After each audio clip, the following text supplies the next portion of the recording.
किसकी बात कर रहे हैं? महाराणा प्रताप के यदि कार्यकाल की सबसे पहले बात की जाए तो महाराणा प्रताप का कार्यकाल कब से कब तक माना जाता है? 1572 से लेकर 1570। अब इस कार्यकाल के दौरान महाराणा प्रताप का जो सैनिक अभियान होगा या फिर जितने भी उसके युद्ध होंगे उन सबकी चर्चा हम किसके अंतर्गत करते हैं? 1572 से लेकर 1597 के कार्यकाल के अंतर्गत। अब सबसे पहले यदि बात की जाए जो महाराणा प्रताप है उसके समकालीन जो दिल्ली में राजा हुआ करता था उसका नाम क्या था? क्या था? अकबर। क्या था? कहने का मतलब महाराणा प्रताप के जितने भी सैनिक अभियान होंगे वो किसके साथ में होंगे?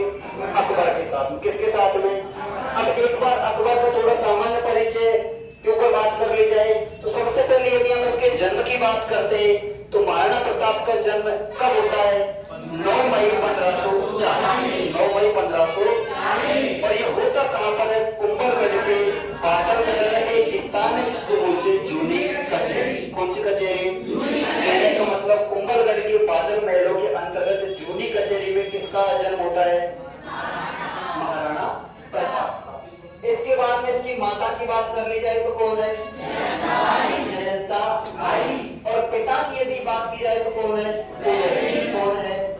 इसके बाद में पत्नी की बात की जाए तो पत्नी की यदि बात की जाए तो उसका नाम क्या है? अजबदेव। और पुत्र की यदि बात की जाए तो कौन है? अमर सिंह। देखो यहाँ क्या होता है कि जो अकबर है इसका जो सैनिक अभियान है इसके पिता के साथ में भी होता है। पिता कौन है? उदय सिंह। और उदय सिंह के साथ में जब अकबर का सैनिक अभियान होता है तो उदय सिंह युद्ध भूमि को छोड़कर कहां चले जाते हैं? गोगुंदा चले जाते हैं। कहने का मतलब पहाड़ी क्षेत्रों में निकल जाते हैं। अब यदि महाराणा प्रताप के साथ में अकबर का युद्ध होगा तो उसको इस चीज का भय पहले से ही है। महाराणा प्रताप भी इसको छोड़कर युद्ध भूमि को पहाड़ी क्षेत्रों में जा सकता है। इसलिए सबसे पहले महाराणा प्रताप के समक्ष एक बार तो जो अकबर है अपना शिष्टमंडल भेजता है। क्या भेजता है? अकबर के साथ में सुलह करने के लिए शिष्टमंडल भेजा जाता है। और उनकी संख्या कितनी होती है? 4। कितनी होती है? और इस शिष्टमंडल के अंतर्गत जो सबसे पहला भेजा गया था उसका नाम क्या था? कौन था? और जलाल खान के बाद में कौन था? और मानसिंह के बाद में कौन था? और भगवंत दास के बाद में कौन था? कहने का मतलब जो सबसे पहले भेजा गया था जलाल खान, वो कब भेजा जाता है? 1572। कब भेजा जाता है? और बाकी जो 3 होते हैं उनको कब भेजा जाता है? 1500। इसके बाद में अब ये समझाने के लिए भेजा गया है। अब यहाँ इसके बाद में जो महाराणा प्रताप है उन्होंने बिल्कुल सिरे से नकार दिया था कि मुझे अकबर के साथ में कोई भी संधि नहीं करनी। कहने का मतलब मुझे अकबर की दास्ता स्वीकार नहीं करनी। अब इसके बाद में क्या होता है? युद्ध होता है। क्या होता है? अब जो युद्ध होता है इसकी युद्ध करने के लिए सबसे पहले अकबर क्या है कि इस युद्ध की योजना बनाता है। क्या बनाता है? और योजना बनाने के बाद ये युद्ध होगा। और जो योजना बनाई जाती है ना, अब वो मेन जो योजना थी वो किसके संदर्भ में थी कि जो महाराणा प्रताप है उसको पहाड़ी क्षेत्रों में युद्ध करने का तजुर्बा है, वो उसका नॉलेज रखता है।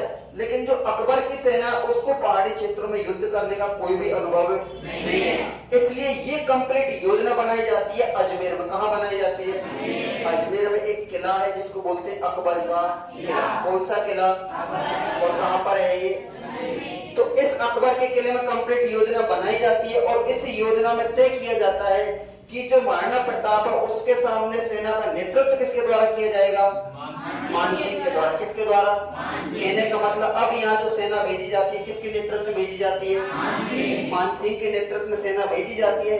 लेकिन सेना को भेजने से पहले मानसिंह के द्वारा मांडलगढ़ भीलवाड़ा में जो अपने सैनिक हैं उनको पहाड़ी क्षेत्रों में युद्ध करने का क्या दिया जाता है? अभ्यास दिया जाता है। कहने का मतलब उनको क्या दी जाती है? एक ट्रेनिंग दी जाती है। अब ये कहाँ दी जाती है? मांडलगढ़ भीलवाड़ा। कहाँ दी जाती है? और लगभग 15 से 20 दिनों तक सैनिकों को पहाड़ी क्षेत्रों में युद्ध करने का अभ्यास करवाया जाता है। इसके बाद में अब जो अंतिम रूप से ये रुकते हैं, एक बार और विश्राम करते हैं, उस स्थान का नाम क्या है? मोलेला। कौन सा स्थान? कहने का मतलब मानसिंह के द्वारा अपनी सेना का जो अंतिम पड़ाव डाला जाता है युद्ध से पूर्व, वो कहाँ डाला जाता है? मोलेला गांव राजस्थान। कहाँ डाला जाता है? अब इसके बाद में 18 जून 1576 में दोनों सेनाएं आमने सामने होती हैं। एक तरफ किसकी है, मानसिंह की सेना, और दूसरी तरफ हमारे किसके, महाराणा प्रताप। महाराणा ये बात कब की, 18 जून 1576। 18 जून 1576। एक तरफ पहाड़ी आती है जिसको बोलते हैं खमनौर की पहाड़ी। कौन सी पहाड़ी, खमनौर की पहाड़ी। कहाँ पर है, राजसमंद में। और इधर उदयपुर में पहाड़ी जिसका नाम क्या है, गोविंदा की पहाड़ी। कौन सी पहाड़ी, इन दोनों पहाड़ियों के मध्य एक स्थान है जिसको बोलते हैं कौन सा, हल्दी घाटी का मैदान। कौन सा मैदान, हल्दी घाटी के मैदान के मध्य दोनों सेनाओं के मध्य घमासान युद्ध होता है। और इस युद्ध के चलते अंतिम समय तक विजयी कौन रहता है, हमारा प्रताप। कौन रहता है, लेकिन ऐन मौके पर इस युद्ध में जो अकबर है उसका एक सेनापति था जिसका नाम क्या था, मेहतर खां।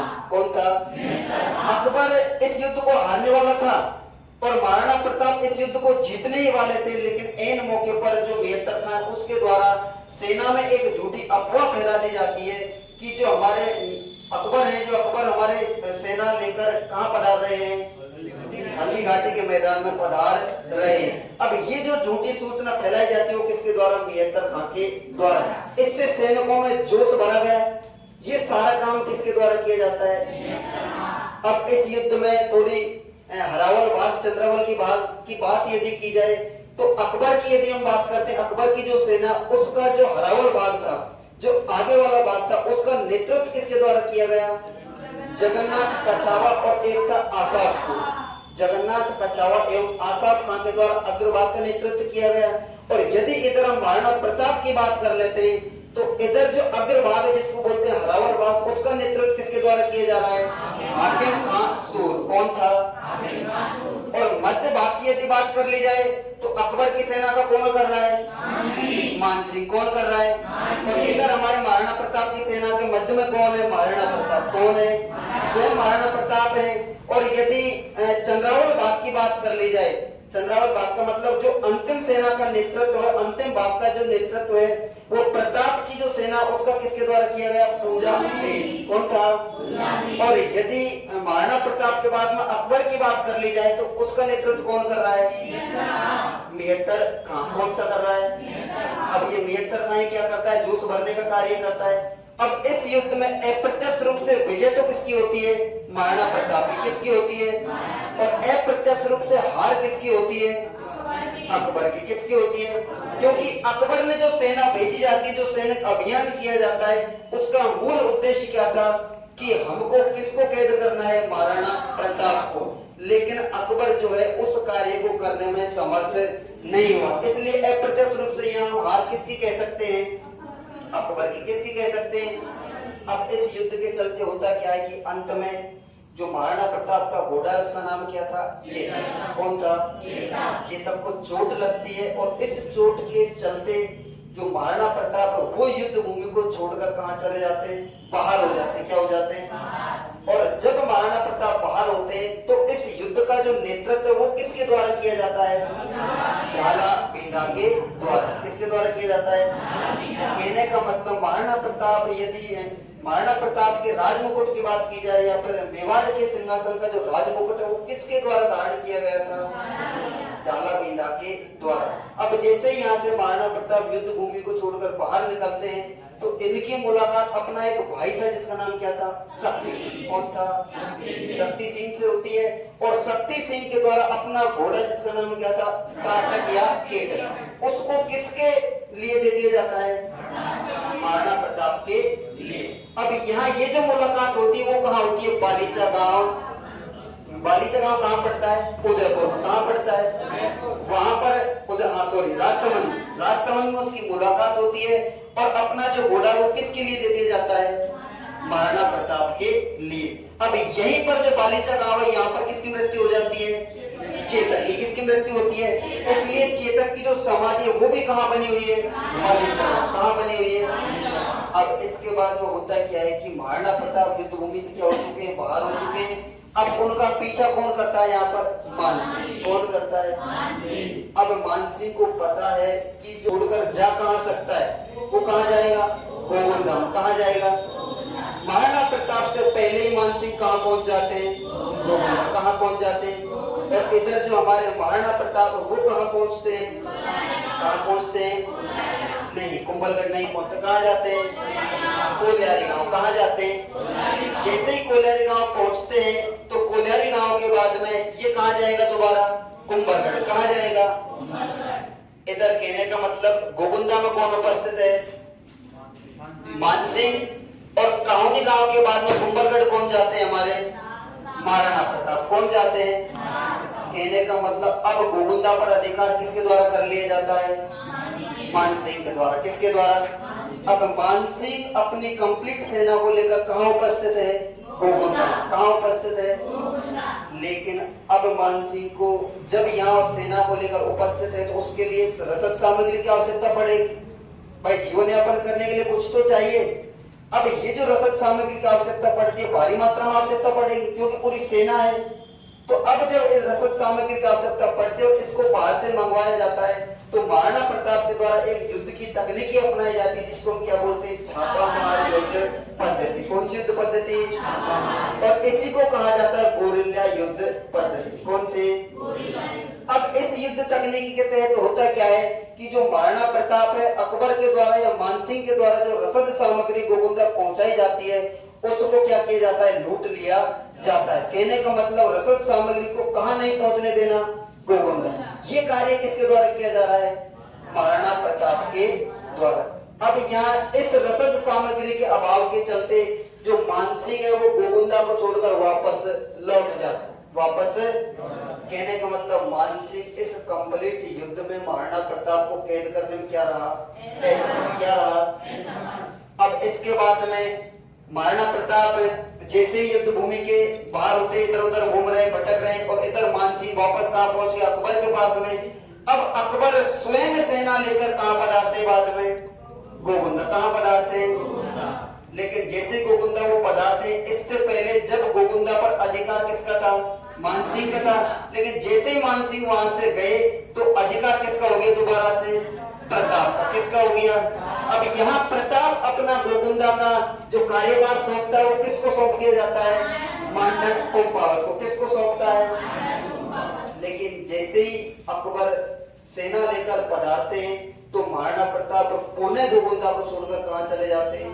पहाड़ी क्षेत्र में। कहाँ चले जाते हैं? और मानसिंह को अपने साथ में लेके आते हैं और मानसिंह को कहा जाता है कि आपको जाकर किसको पकड़ के लाना है? प्रताप को। किसको पकड़ के लाना है? 10 से 12 दिन तक मानसिंह जो है वो भी पहाड़ी क्षेत्रों में भटकता है लेकिन प्रताप को पकड़ने में क्या रहता है? ऐसा क्या रहता है? अब यहाँ अकबर भी परेशान हो गया, मानसिंह भी परेशान हो गया, लेकिन महाराणा प्रताप उनके हाथ नहीं लगता है।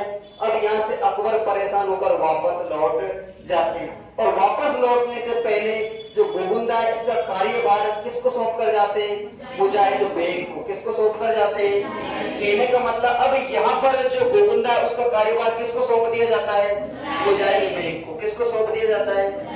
अब जैसे ही अकबर गोगुंदा से जाते हैं तो दोबारा से आक्रमण कौन कर देता है? महाराणा प्रताप। कौन कर देता है? और शाहबाज खां को मृत्यु के लिए समर्पित कर देता है। कहने का मतलब शाहबाज खां की यहाँ क्या होती है? मृत्यु होती है और गोगुंदा पर अधिकार पुनः किसके द्वारा कर लिया जाता है? महाराणा प्रताप के द्वारा। अब इसके बाद में क्या होता है? जैसे ही महाराणा प्रताप के द्वारा गोगुंदा पर पुनः अधिकार किया जाता है तो अकबर यहाँ पुनः सेना का नेतृत्व करने के लिए सेना भेजता है जिसका नाम क्या था? शाहबाज खां। किसके नेतृत्व में सेना भेजी जाती है? कहने का मतलब शाहबाज खां के नेतृत्व में पुनः यहाँ क्या भेजी जाती है? सेना भेजी जाती है। अब शाहबाज खां के नेतृत्व में जो सेना आ रही है ये कब से कब तक रहती है? 1577, 78 और 79। अब इन 3 सालों के अंतर्गत शाहबाज खां किसको पकड़ने के लिए काम करेगा? महाराणा प्रताप को। किसको पकड़ेगा? लेकिन 3 साल के अंतर्गत भी जो शाहबाज खां वो महाराणा प्रताप को पकड़ने में क्या रहा? ऐसा क्या रहा? कहने का मतलब शाहबाज खां भी यहाँ महाराणा प्रताप को पकड़ने में सफल नहीं हो पाया। अब इन 3 सालों के अंतर्गत जो महाराणा प्रताप के साथ में इसकी जो मुठभेड़ होती है उस युद्ध को किस नाम से जाना जाता है? कुंभलगढ़ का युद्ध। कौन सा युद्ध? अब इसके बाद में दोबारा से सेना भेजी जाती है महाराणा प्रताप को पकड़ने के लिए। अब वो किसके नेतृत्व में आएगी? अब्दुल रहीम खाने खाना के नेतृत्व। अब वो कब आती है? 1580। कब आती है? अब 1580 में जब ये सेना लेकर आता है तो ये भी किसको पकड़ने का प्रयास करेगा? महाराणा प्रताप को, लेकिन ये भी उसको पकड़ने में क्या रहता है? असमर्थ। क्या रहता है? अब इसके द्वारा एक कोटेशन कहा जाता है कि जो तुर्की साम्राज्य वो समाप्त हो सकता है, लेकिन जो महाराणा प्रताप है उसका धर्म एवं राज्य क्या रहेगा? शाश्वत। क्या रहेगा? कहने का मतलब तुर्की कंप्लीट साम्राज्य किसको नहीं पकड़ सकता? किसको नहीं पकड़ सकता? अब इसके बाद में जो अकबर है उन्होंने कंप्लीट जो मेवाड़ क्षेत्र है इसमें सैनिक चौकियों की स्थापना की जाती है, और जो सैनिक चौकियां होती हैं उनकी संख्या कितनी थी? 4। कितनी थी? पहली जो सैनिक चौकी है उदयपुर में, जिसका नाम क्या था? देवारी। क्या था? देवारी। इसके बाद में राजसमंद में कहाँ स्थापित की जाती है? देवेर। कहाँ पर? एक डूंगरपुर में सैनिक चौकी बनाई जाती है जिसका नाम क्या है? देवल। कौन सी? और देवल के बाद में एक पाली में बनाई जाती है जिसका नाम क्या है? देसुरी। कौन सी? अब इन सैनिक चौकियों की स्थापना अकबर क्यों कर रहा है? क्योंकि जो प्रताप है वो इधर ही घूमता फिरता है, उसको जैसे यदि हमको उसको पकड़ना है तो उसको देखते ही पकड़ लिया जाएगा। ये जो सैनिक चौकी किसका काम करेंगे? कहने का मतलब महाराणा प्रताप को पकड़ने का कार्य इनके द्वारा किया जाएगा। अब इसके बाद में एक युद्ध होता है जिसको बोलते हैं दिवेर का युद्ध। कौन सा युद्ध? अब ये होता है हमारे 1582 में। कब होता है?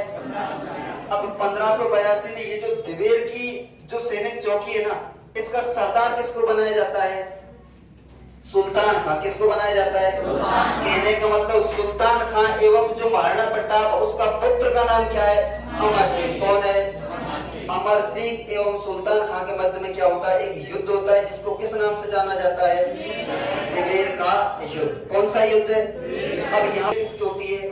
अमर सिंह की। किसकी होती है? अब अमर सिंह की विजय का मतलब क्या हुआ? महाराणा प्रताप की विजय। कहने का मतलब इस विजय, इस युद्ध में जीता कौन था? महाराणा प्रताप। कौन जीता? इसके बाद में ये जो युद्ध है इसको कर्नल जेम्स टोड के द्वारा एक संज्ञा दी जाती है जिसका नाम क्या है? मेवाड़ का मैराथन। कौन सा मैराथन? और जो हल्दी घाटी का युद्ध हो रहा उसको कर्नल जेम्स टोड के द्वारा किसकी संज्ञा दी गई थी? मेवाड़ की थर्मोपल्ली। कौन से? मेवाड़ की थर्मोपल्ली। और घमनौर का युद्ध किसके द्वारा कहा गया था? अबुल फजल के द्वारा। किसके द्वारा? और गोगुंदा का युद्ध किसके द्वारा कहा गया था? किसके द्वारा? अब्दुल कादिर बदायूं के द्वारा क्या कहा गया था? गोगुंदा का युद्ध। इसके बाद में जो अंतिम सैनिक अभियान भेजा जाता है अकबर के द्वारा किसके नेतृत्व में? जगन्नाथ कछावा के नेतृत्व। और वो कब भेजा जाता है? 1584 में। कब भेजा जाता है? ये भेजा जाता है 5 दिसंबर 1584। कहने का मतलब अंतिम सैनिक अभियान अकबर महाराणा प्रताप को पकड़ने के लिए किसके नेतृत्व में भेज रहा है? जगन्नाथ कछावा के नेतृत्व में। इसके बाद में महाराणा प्रताप का एक युद्ध और होता है जिसको जाना जाता है चावंड का युद्ध। कौन सा युद्ध है? और चावंड का जो युद्ध है ये महाराणा प्रताप का किसके साथ में होता है? लूणा चावंड। भाई चावंड में वहां नेतृत्व करता कौन था? लूणा चावंड। उसके साथ में युद्ध होता है और इस युद्ध में विजय किसकी होती है? महाराणा प्रताप की। किसकी होती है? अब जैसे ही चावंड को जीत लिया जाता है तो यहाँ महाराणा प्रताप के द्वारा अपनी राजधानी भी किसको बनाया जाता है? किसको बनाया जाता है? और 1585 से लेकर अंतिम समय जब तक महाराणा प्रताप की मृत्यु होती है 1597 तक महाराणा प्रताप का समय कहाँ बीतता है? चावंड में। कहाँ बीतता है? ठीक है भाई।